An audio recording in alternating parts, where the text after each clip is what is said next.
Olá pessoal, tudo bem? Eu sou o professor Paulo Portinho e a gente vai falar agora de administração financeira de curto prazo.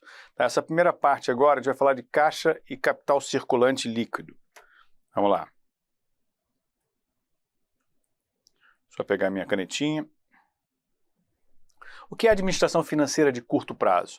É essencialmente calcularmos os ciclos operacionais de caixa, as políticas de financiamento de curto prazo, ou seja, como é que eu vou buscar dinheiro quando está faltando dinheiro, e como é que eu vou aplicar o dinheiro quando está sobrando dinheiro, também importante, e as fontes mais comuns para esse tipo de financiamento, né? Gestão financeira de curto prazo é gerir excedentes ou faltas de caixa, né? Quando eu falo caixa aí, são circulantes, tá? Ativos e passivos circulantes.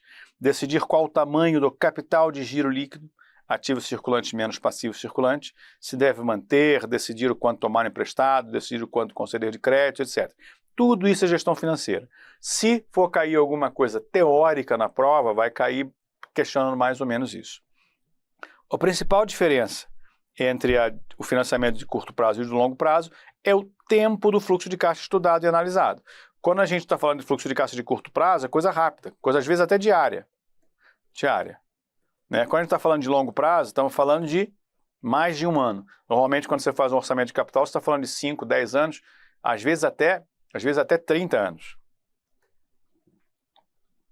Eu vou mostrar para vocês uma forma interessante de vocês enxergarem caixa. Isso aqui não é muito trivial, tá? A fórmula do capital circulante líquido, ou capital de giro líquido, é muito simples. Capital circulante líquido vai ser ativo circulante, que são as coisas que eu tenho direito, né? E o passivo circulante, que é o que eu tenho que pagar. Essa é a fórmula. Mas isso significa que a gente pode escrever o balanço de outra maneira. Você lembra que o balanço é ativo é igual a passivo mais PL, né? Mais patrimônio líquido. No ativo eu tenho ativo circulante, ativo realizável a longo prazo e tenho ativo fixo, tá? O que ele está fazendo aqui para mim? Ele está pegando o ativo circulante e o passivo circulante e trazendo o passivo circulante para o lado de cá da igualdade. Então a gente vai ter o capital circulante líquido mais o ativo fixo e a dívida de longo prazo. Quer dizer, por que está aqui só está a dívida de longo prazo? Porque aqui eu tirei o passivo circulante, tá? E mais patrimônio líquido. Com base nisso, eu posso reescrever a ideia de caixa da seguinte maneira. Olha para cá. Caixa vai ser dívida de longo prazo, mais o PL, que é o equity, é o patrimônio líquido, mais o passivo circulante, menos o ativo fixo, menos outros ativos circulantes. Qual é o tipo de... Vamos olhar aqui rapidamente. O que eu tenho que entender dessa estrutura que eu montei aqui? Pode cair na prova, e não é improvável que caia, assim, acontece bastante, dele pedir para você analisar qual o efeito no caixa de determinada variação que você tenha, por exemplo, em passivo circulante, né? Ou em ativo fixo, etc. Então, se os caras perguntarem isso, essa fórmula aqui, essa distribuição do ativo, da equação do balanço, né, passivo, ativo de um lado, passivo e patrimônio líquido do outro, reescrita dessa maneira, pode te ajudar. Vamos dar uma olhada aqui. O que acrescenta caixa? O que aumenta esse carinha? Aumento na dívida de longo prazo. Ou seja, eu tomei um financiamento para pagar daqui a 5 anos de 10 milhões. Para onde vai esse? Para o caixa. Patrimônio líquido. Se eu adicionar patrimônio líquido, como é que eu adiciono patrimônio líquido, pessoal? Com aporte de novos sócios ou de sócios atuais. Eles colocam dinheiro, esse dinheiro entra no caixa e aumenta o patrimônio líquido, tá? Porque esse lado é igual a esse, né? Se esse aqui aumentar e mais nada mudar, esse aqui aumentou, ok? Se eu aumentar os passivos circulantes, por exemplo, se eu comprei estoque a prazo, vai aumentar o meu passivo circulante e vai aumentar o meu caixa na hora que eu fizer a venda disso, por exemplo. Agora, se eu comprar ativo fixo, sai caixa. Se eu usar os outros ativos circulantes, né, se eles diminuírem, sai caixa. Então, o que ele está querendo me dizer aqui? O que acrescenta caixa é aumento na dívida de longo prazo ou no patrimônio líquido. Ou redução nos ativos fixos, venda de imóveis. Então, o que ele está querendo me dizer aqui? Esse aqui é menos ativo fixo, não é? Se eu reduzir esse ativo fixo, ou seja, eu tinha 10 milhões de ativo fixo e vendi 5 milhões, eu só tenho 5. Esse 5 vira caixa, entendeu? Então, e o que diminui caixa, que está sob controle da administração, evidentemente, é reduzir o endividamento, ou seja, se eu reduzir o endividamento, se eu diminuir a minha dívida de longo prazo, significa que eu paguei. Se eu paguei com caixa. Né? Esse aqui diminuiu, isso aqui também diminuiu. Tá? Ou pagar dividendos, que aí eu reduzo. Isso aqui é bem importante colocar. Eu comentei com vocês que a gente não precisa saber muito daquelas rubricas ali do capital social, quando vocês viram as aulas de balanço. Mas o que ele está dizendo aqui é interessante. Ele está dizendo o seguinte, se eu pagar dividendo, reduz caixa. Sim, porque você paga dividendo em dinheiro. Você tira do caixa e manda para o sócio. E onde é que está esse dividendo? O DRE, a demonstração de resultados, ela vai acumulando ao longo do tempo. Aquele lucro vai sendo acumulado. E ele fica dentro de uma subcontinha ali do patrimônio líquido, ainda que não seja oficialmente. Então a gente vai vendo que esse patrimônio líquido tem a tendência de aumentar de acordo com o volume do lucro líquido do ano. Então fica lá um lucro a distribuir. Esse lucro ele pode ser aplicado ou pode ser distribuído. Vamos supor que você vá distribuir todo. Então você tem um capital social, né, e um patrimônio líquido que está acrescido desse lucro líquido que você teve no período. E você declara esse dividendo e paga. Esse dividendo ele reduz o patrimônio líquido, por isso que você vai ver o PL caindo, né, ele está positivo, ele cai, e o caixa diminui, porque você pagou o dividendo, saiu o dinheiro lá de dentro do caixa. Então esse carinha aqui, ó, diminui, porque você pagou o dividendo, né, o patrimônio líquido cai, porque dentro do patrimônio líquido tinha aquele acumuladozinho de lucro que você é obrigado no final do ano pela lei a destinar. Uma parte pode ser em dividendo, outra parte pode ser em reservas. Tá? Então, essa equação que você está vendo aqui, o que é o mais importante dessa equação? Você ter essa noção, né, esse faro, de como é que você enxerga o que varia, o que não varia, o patrimônio líquido, o caixa, perdão. Então, vamos dar uma olhadinha aqui no próximo slide, que acho que vai ficar mais claro isso. Vamos dar um exemplo rápido para vocês entenderem. O capital circulante líquido é um indicador de liquidez que mede a capacidade da empresa de cumprir com seus compromissos de pagamento e de manter suas operações funcionando. O CCL é verificado pela diferença entre o ativo circulante e o passivo circulante, como já vimos, né, em um determinado momento. Acerca desse assunto, julgue os itens seguintes. Só para vocês verem como é que você pede essa questão do capital. Porque é muito fácil. Se o cara te dizer qual é o capital circulante líquido e te dá o ativo circulante passivo, você só diminui um do outro. Né? Mas você pode ter uma questão um pouquinho mais sofisticada do ponto de vista teórico. Né? Um aumento de capital em dinheiro não afetaria o capital circulante líquido. Vendas de permanentes recebíveis a curto prazo, né, não afetariam o capital circulante líquido. O pagamento de fornecedores de matéria-prima não afetaria o capital, o CCL. Lembra essa formuleta? Ela que nos ajudaria. Tá? Um financiamento de longo prazo para aquisição de uma loja não afetaria o capital circulante líquido. Pessoal, o capital circulante líquido é igual a AC menos PC. Né? Tudo o que você tem que ver o seguinte, afeta o ativo circulante? Não. Afeta o passivo circulante? Não. Então não afeta o CCL. Tá? É essencialmente essa a lógica desse tipo de pergunta. Um financiamento de longo prazo para aquisição de uma loja não afetaria o CCL. O que você tem que se perguntar? Eu vou pegar um financiamento de longo prazo, ele vai entrar onde? No passivo exigível a longo prazo. E ele vai entrar onde? Eu comprei uma loja, ele vai entrar no caixa? Não, ele não vai entrar no caixa, não vai entrar no ativo circulante. Ele vai entrar no ativo permanente. Né? A aquisição de um empréstimo bancário de curto prazo não afetaria o CCL. O empréstimo bancário de curto prazo entra onde? Né? Essa que é a lógica. Aí a gente tem essas opções aqui. Vamos ler cada um deles para entender? Um aumento de capital em dinheiro significa entrar caixa, porém a contrapartida é no patrimônio líquido, não no passivo circulante. Vai mexer no CCL. O que ele está falando aqui? Se eu aumentar o capital em dinheiro, o sócio vem com dinheiro de fora, coloca dentro do patrimônio líquido. O patrimônio líquido é passivo circulante? Não é. Então não mexe no passivo circulante. E onde é que vai esse dinheiro? Vai para o caixa. Caixa é ativo circulante? É. Então eu mexi no capital circulante líquido. Porque ativo circulante menos passivo circulante, subiu o ativo circulante e não subiu o passivo circulante. Ok? Vamos lá, vamos continuar. Vender ativos permanentes reduz o ativo imobilizado. Se o pagamento for em recebíveis de menos de um ano, afetará o ativo circulante, portanto, afetará o CCL. Então, se eu tivesse vendido, atenção, gente, se eu tivesse vendido o ativo circulante, o ativo permanente, perdão, para receber daqui a um ano, não mexeria no ativo circulante e não mexeria no passivo circulante. Mas como eu vou receber em menos de um ano, eles mexem. Pagar fornecedores de matéria-prima afeta o CCL, porém não sabemos em quanto, pois se for pago com caixa, ambos reduzirão na mesma proporção. Tá? Então, essa é a lógica. Se você tem 1.000 de caixa, 1.000 para pagar. Chegou o dia de pagar, você pegou 1.000 de caixa e pagou os 1.000 que você tem a pagar, o que aconteceu com o ativo circulante e com o passivo circulante? Os dois baixaram 1.000. Se o CCL é um menos o outro, em tese, deveria ficar a mesma coisa. O financiamento de longo prazo para comparativo imobilizado nem mexe com CCL e com nenhuma de suas rubricas, tá certo? Por quê? Porque, como eu falei para vocês, você comprou alguma coisa que você vai colocar direto no ativo permanente e você vai pagar com com exigível a longo prazo, que é o financiamento de longo prazo. Empréstimo bancário de curto prazo aumenta o passivo circulante. E pode aumentar também o ativo circulante, mas não sabemos em que proporção.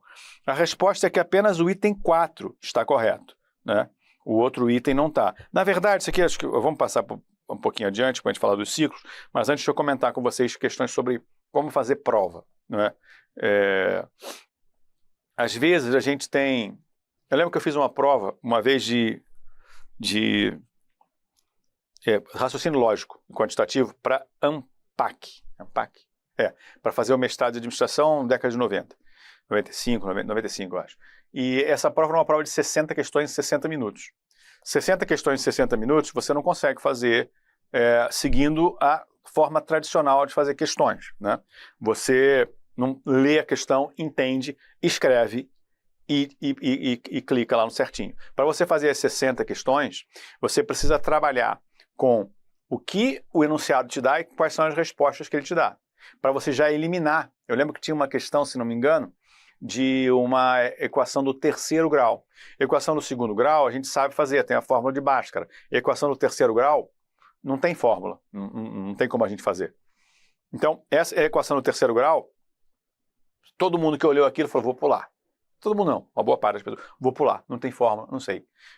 A pessoa que está acostumada a fazer esse tipo de prova, o que ela faz? Ela pega as raízes, né? Porque o que você está perguntando são as raízes da equação do terceiro grau. São 3 raízes. Você pega elas e substitui. Se der 0, né? Você já sabe que uma delas é raiz. Então, assim, é uma questão que você não conseguiria fazer pelo método tradicional, mas que você, com o que ele te dá de resposta, você substitui ali e faz. Então, ele não está testando só a sua capacidade de resolver aquilo, mas a sua capacidade de lidar com a questão e com o que as opções te oferecem. Nesse caso específico aqui, você tem talvez uma ou outra que você teria dúvida se funciona. Mas você só tem uma, que é a quarta, que claramente não mexe com o CCL. Ele foi construído para não mexer. Tá? Então, se você só tem essa opção e tem outras duas que você fala, pô, mas talvez pudesse mexer, né? Você não vai se confundir. Tem uma coisa clara e categórica, é essa que você vai tentar. Se a banca depois fizer uma gracinha e misturar as coisas, aí a gente tenta entrar com concurso, com recurso, apesar de ser extremamente difícil, tem sido cada vez mais difícil conseguir os recursos, né? A banca dá umas viajadas, mas essa é a lógica. Você tem uma coisa que é muito segura e duas coisas mais ou menos, você vai nessa coisa segura. Então agora vamos aprender a calcular os ciclos, pessoal. Nesse início aqui a gente vai ver o ciclo da forma mais fácil do mundo. Depois você vai ver como a gente usa contabilidade para calcular os ciclos. Olha que molezinha, quem dera que o mundo fosse assim, né? Qual foi a atividade que aconteceu? Eu comprei material a prazo. Qual foi o efeito no caixa? 0. Não teve nenhum efeito no caixa. No dia 0 eu comprei material a prazo. Maravilha, ele foi para dentro do meu estoque, da minha fábrica e tudo, né? Em 60 dias venceu a compra de material e eu tive que pagar R$10.000. Essa compra de material, de repente eu levei um tempão para fazer o material, ele ia para o estoque e eu vendi só em 75 dias. Né? Então, assim, da minha compra do material até o pagamento foram 60. Até ele ficar disponível e de fato ser vendido, 75 dias. Teve impacto no caixa? Nenhum, porque eu vendi a prazo.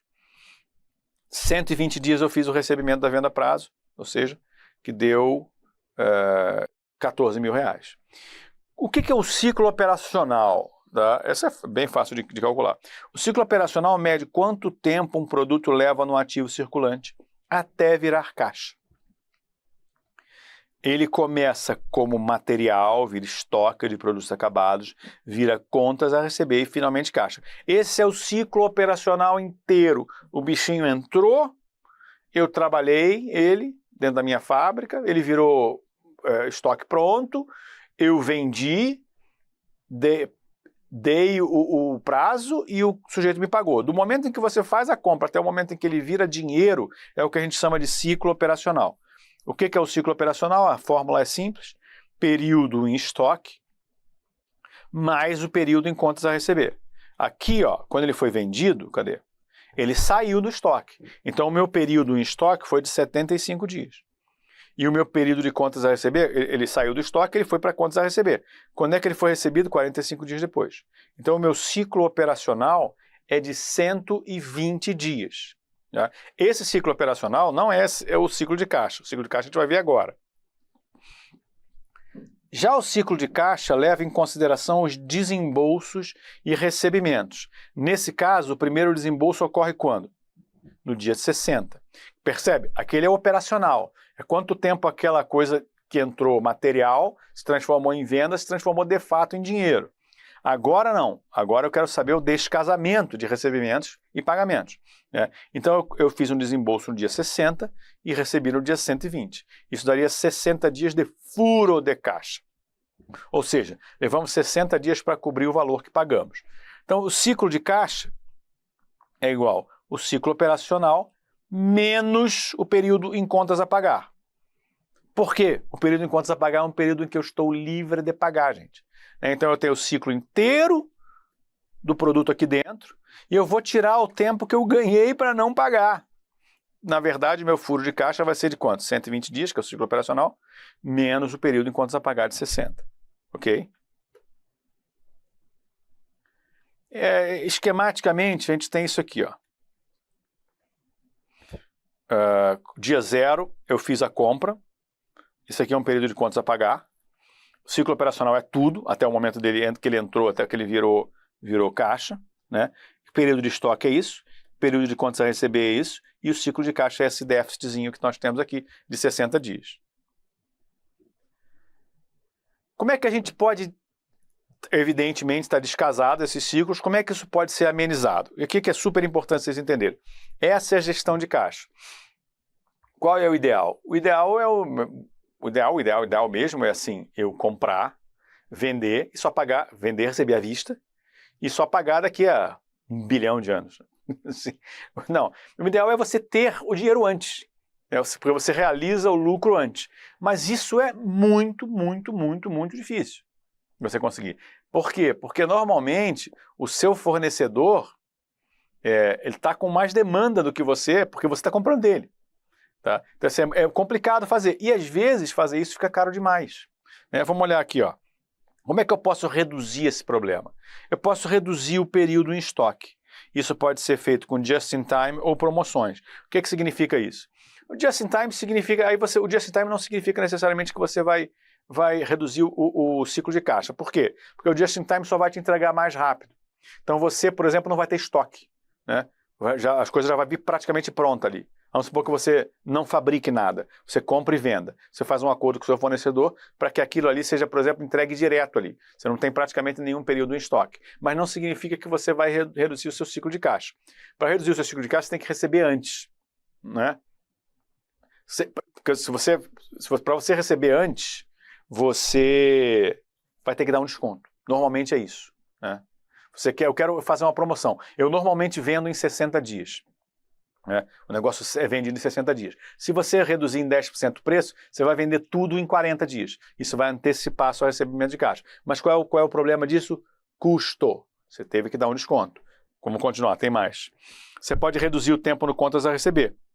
Isso pode ser feito dando desconto para pagamento à vista. Custo. Ou você pode levar mais tempo no contas a pagar. Tudo isso tem custo, né? Então a gente vai falar agora rapidamente da estrutura de gestão de caixa, mas vamos voltar aqui. Esse é o grande dilema da administração financeira de curto prazo. Tudo o que você faz para melhorar a sua situação de caixa, para reduzir o furo no seu ciclo de caixa, tem custo. Vale a pena eu dar desconto? Vale a pena descontar duplicata? A gente vai ver um pouquinho mais adiante isso. Vale a pena eu fazer isso tudo para poder receber o dinheiro antes? Ou eu vou acabar perdendo dinheiro? Eu lembro que na década de 80 os descontos de duplicata eram gigantescos, porque a inflação era de 20% ao mês, até mais. Então você, às vezes, para descontar 15 dias, você perdia 15%.